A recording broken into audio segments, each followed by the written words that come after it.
जय हिंद दोस्तों, कैसे हो आप सभी लोग। उम्मीद करता हूँ कि अच्छे होंगे। आपका स्वागत है हमारे YouTube channel JD online classes में।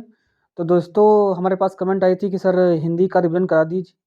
तो इस समय जो हिंदी का धुआंधार रिवीजन चल रहा है। धुआंधार का मतलब है कि आपको अनावश्यक कोई बातें नहीं बताई जाएंगी, जो आपका सिलेबस में एकदम फंसने की संभावना होगी, क्योंकि काफ़ी एक्सपीरियंस रहा है इस क्षेत्र में हमारा। तो जो क्वेश्चन आप में सीधे फंसने की संभावना रहेगी, बस वही टॉपिक पढ़ाए जा रहे हैं, ठीक है।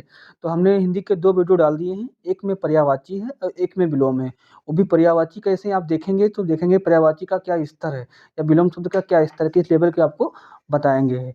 तो उसी के उपलक्ष्य में जो है अगली सीरीज हमारा जो अगला टॉपिक है वो है क्या है, हिंदी भाषा का विकास, कि हिंदी भाषा कैसे बनी, हिंदी तक हम कैसे पहुँचे। पहले क्या हिंदी भाषा शुरुआत से थी, तो उसके विकास के बारे में बताया गया कि हिंदी भाषा का जो है विकास कैसे हुआ, कैसे किन किन जो है भाषाओं से होकर हिंदी भाषा गुजरी है, ठीक है।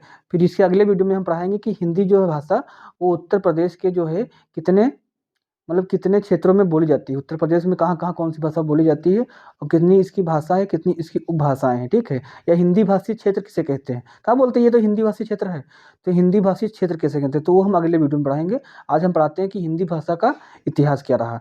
तो देखिए हिंदी भाषा का इतिहास क्या रहा है। तो लिखते यहाँ पर लिखा हुआ है संस्कृत भाषा, संस्कृत भाषा, ठीक है, संस्कृत भाषा। तो एक बात सबसे पुरानी भाषा कौन सी, अगर पूछा जाए सबसे पुरानी भाषा कौन सी है, तो वो आपकी संस्कृत भाषा है। ये जो भाषा थी ये वैदिक काल की भाषा थी। किसकी भाषा थी? वैदिक काल। आपने इतिहास में पढ़ा होगा वैदिक काल। वैदिक काल के 2 भाग थे। कौन कौन से 2 भाग थे बच्चा? तो एक था कि पूर्व वैदिक काल, एक उत्तर वैदिक काल। तो आप लोग बताइए कि उत्तर वैदिक और पूर्व वैदिक काल का समय क्या था। ये इतिहास का क्वेश्चन है, ठीक है। तो ये किसकी भाषा थी? संस्कृत भाषा जो है ये आर्य भाषा थी। किसकी भाषा थी? ये आर्यों की भाषा थी, ठीक। कहाँ किसकी थी? ये आर्यों की भाषा थी ना। ये किसकी भाषा थी? संस्कृत ये आर्यों की भाषा थी। ये आर्यों की भाषा थी और ये वैदिक काल की भाषा थी संस्कृत। फिर संस्कृत का जो है 2 रूपों में विकास हुआ है। संस्कृत जो है 2 भागों में आपकी बट गई। कौन कौन से भागों में बट गई है? तो एक बटी है वैदिक संस्कृत में। कौन सी बटी है?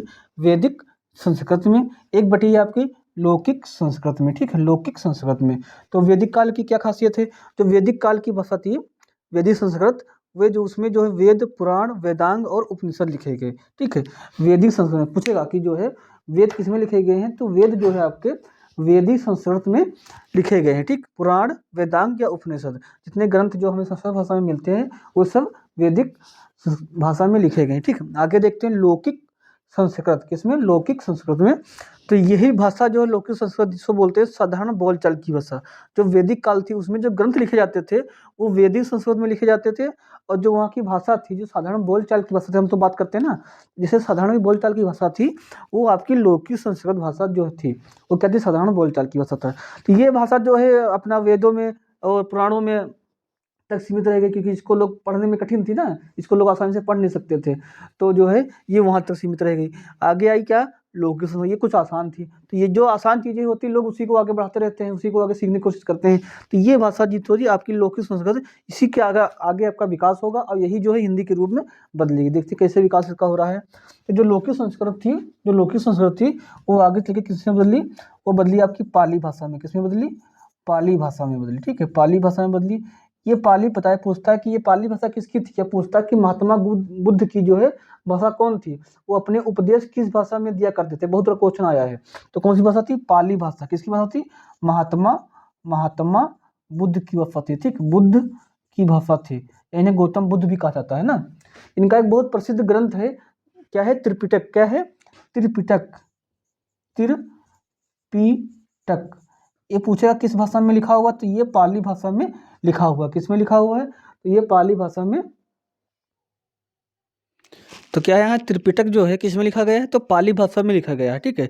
फिर इसका आगे विकास हो रहा है किसका? संस्कृत का। एक आगे क्या बनेगी? ये बनेगी आगे प्राकृत। क्या बनेगी? प्राकृत भाषा। क्या बनेगी? प्राकृत भाषा। प्राकृत भाषा, ठीक है। तो प्राकृत भाषा जो है किसकी भाषा थी? तो महावीर स्वामी किस धर्म के प्रवर्तक थे? तो महावीर स्वामी जो जैन धर्म के प्रवर्तक थे। महावीर स्वामी, महावीर स्वामी, ठीक है। इनकी एक पुस्तक है अधम। क्या है? अधम। ये किस में लिखी गई है? तो ये आपकी प्राकृत भाषा में लिखी गई है, ठीक है, प्राकृत भाषा में लिखी गई है।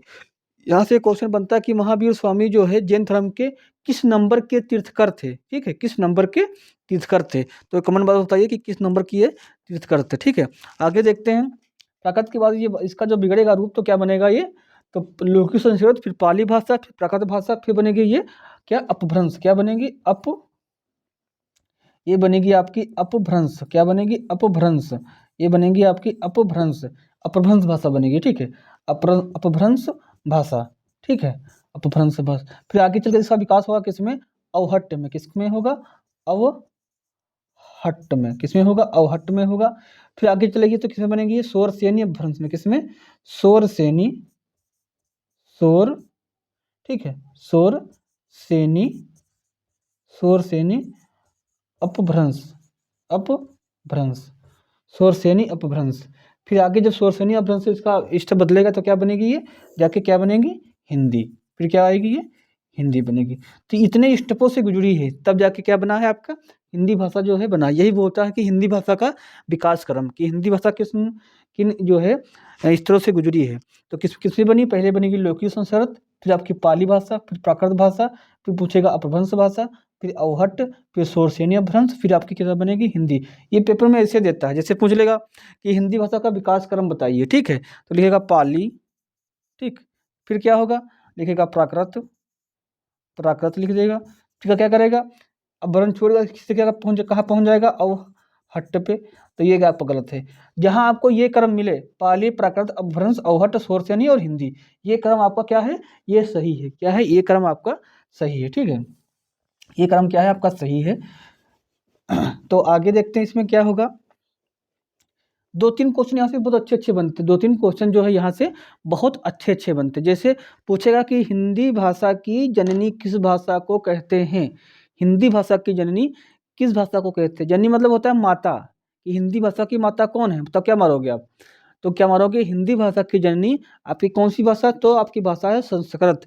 हिंदी भाषा की, क्वेश्चन लिख लीजिए, हिंदी भाषा की जननी, जननी किस भाषा को कहते हैं, तो वो आपकी है संस्कृत। क्या है, संस्कृत। ठीक, या अगले पूछे हिंदी भाषा की जननी, या पूछे हिंदी भाषा की माता, हिंदी भाषा की माता कौन है, तो क्या बताओगे आप, संस्कृत। क्या है, संस्कृत।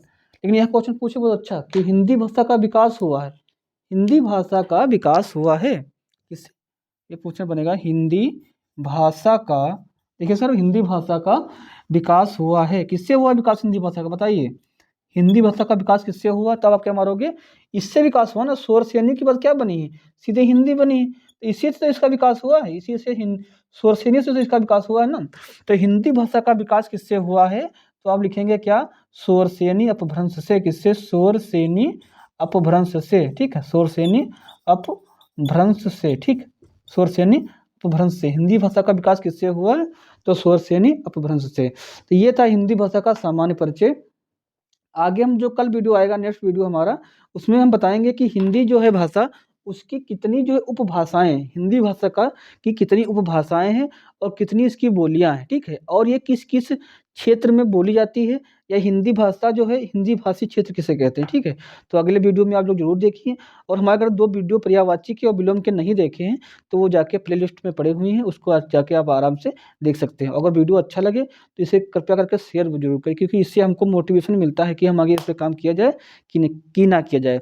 अगर यहाँ से कोई क्वेश्चन बनता है तो आपका यहाँ से जो है निश्चित है कि इससे बाहर नहीं आएगा। ठीक है, मिलते हैं अगले वीडियो में, तब तक के लिए जय हिंद, जय भारत।